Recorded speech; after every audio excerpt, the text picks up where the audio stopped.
Man, I used to play the trap spot, propped on the block like I was part of the backdrop. Now it's scale, props, effects, and backdrops. The right lighting, you never catch me biting. Say you make it look so real when you pose the figures fighting. I caught lightning, stuck it in the detour. Replicate epic scenes from the Creed War. Compose pieces with artists that span the globe. Fearsome foes, Spidey in the picture perfect pose. Insert the comic book cut out to shoot a show. Oh, you ain't know? Yo, everybody know me. I made nerds cool, cool nerd like my man Zobi. Took the everyday display, gave it a spark.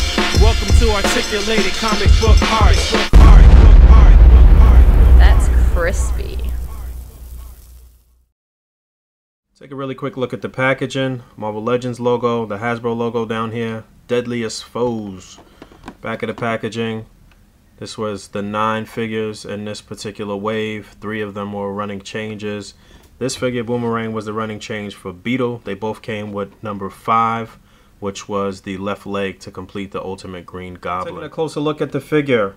As far as the paint applications go, I am very displeased with the paint applications. I think they look horrible. It's a lot of little paint imperfections that I do not like on this figure. And I know for certain that this is not unique to my figure. I've seen reviews of this figure already. I've seen other people's figures that they've picked up. And for the most part, every single figure in this line has had some type of paint imperfection. So there's some little blue specks here in the white. A lot of bleeding into the white that doesn't look right. And it doesn't look like it's supposed to be shading to me. I do not like the way the paint looks on the visor. It's very caked up. Looks like I painted that right here. There's some bleeding in the chin, which in the flesh tones here, you can see some bluish gray specks, and definitely under the chin here. I do not like the way that looks. There's a little ding on the side of the mask there, and just a lot of bleeding all throughout the figure here.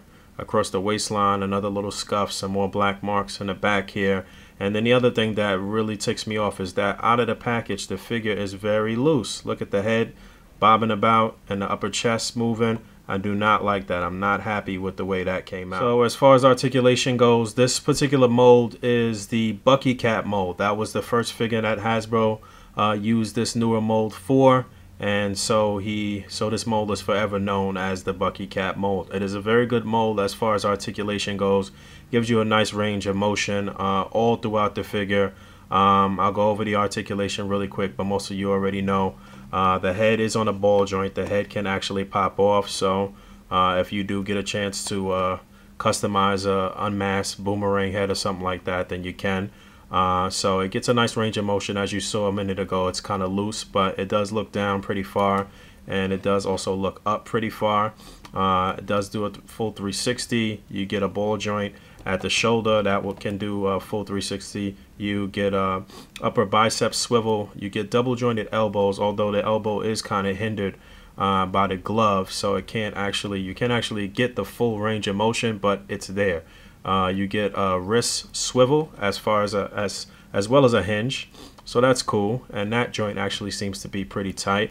And you get a nice ab crunch, can move back pretty far and down pretty far. And because there is just one solid color here, it doesn't change any when you move it up or down. You know, some of the other figures that we've seen from Hasbro have had some different paint when you move the ab crunch all the way up, or they didn't paint it all the way through and it looks kind of weird. I do like this bluish gray color that they use for the costume, and the costume is pretty comic accurate. But back to the articulation. You get a little waist swivel. You get this T-joint at the pelvis, so the leg can move all the way up and it can move out about that far. You get a upper thigh swivel, so that's cool. Double jointed knee. You get rotation at the top of the boot. You get a pivot and you get a hinge at the ankle, so that is very good. As far as articulation goes on this figure, it is great. It's a very nice range of motion. Great choice for the Bucky Cat mold for this character. As far as accessories go, you do get this little backpack with 4 separate boomerangs here. You get 2 larger ones and 2 smaller ones, and they can kind of be secured into the back of his backpack here. And then there's a little peg hole in his back where you can plug it in. So that's cool. That works. I'm glad we at least got that. You know, Hasbro has been known sometimes to give you a character with a specific skill set and then not give you the accessories that you need to kind of portray that skill set. So it would have been stupid if we got this Boomerang and he didn't come with any boomerangs. But it's kind of like a off-white, white color on the boomerangs, no real shading or anything in there, sort of similar to the color on his costume. But I'm happy that these are removable and that you can actually mess around with them and use them for some A.C.B.A. So Boomerang is a pretty classic Spider-Man villain. He has appeared in the pages of Spider-Man. He has been a Thunderbolt. He has been a part of the new quotation mark Sinister Six that appeared in Superior Spider-Man. And this costume is pretty comic accurate. There were some minor differences between the way this figure came out and the way he's been drawn in the comic books. I've seen him with the white parts on his chest kind of raised and kind of three-dimensional. And I've also seen the upper parts of the cuffs on his boots with a sort of boomerang-shaped cuff. And but for the most part, this is pretty comic accurate. And then sometimes he'll have the Thunderbolts insignia where his belt buckle would be, depending on whether or not he's with the Thunderbolts or not, I guess.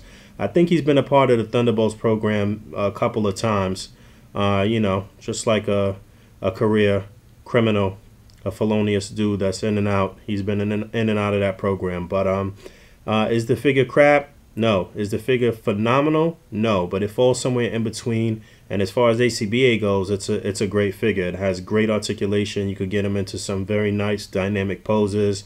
He comes with his accessories. You see me utilizing that ankle pivot right here. He's completely NSA, or no stands attached, no strings attached. And like I said, as far as A.C.B.A. goes, it's a good figure. You'll see me doing a lot more reviews moving forward. I'll be going over the paint and articulation quickly, and then just getting the figure into a setup, let you see what he can do, let you see if it's actually a good figure for A.C.B.A. I've noticed over the past 3 or 4 years that as far as A.C.B.A. goes, a lot of people within the community make okay figures look great in pictures or in videos or in displays, and you know, make phenomenal figures look even that much better. So I think what we're doing in the displaying community has really driven the market as far as people purchasing figures and what have you.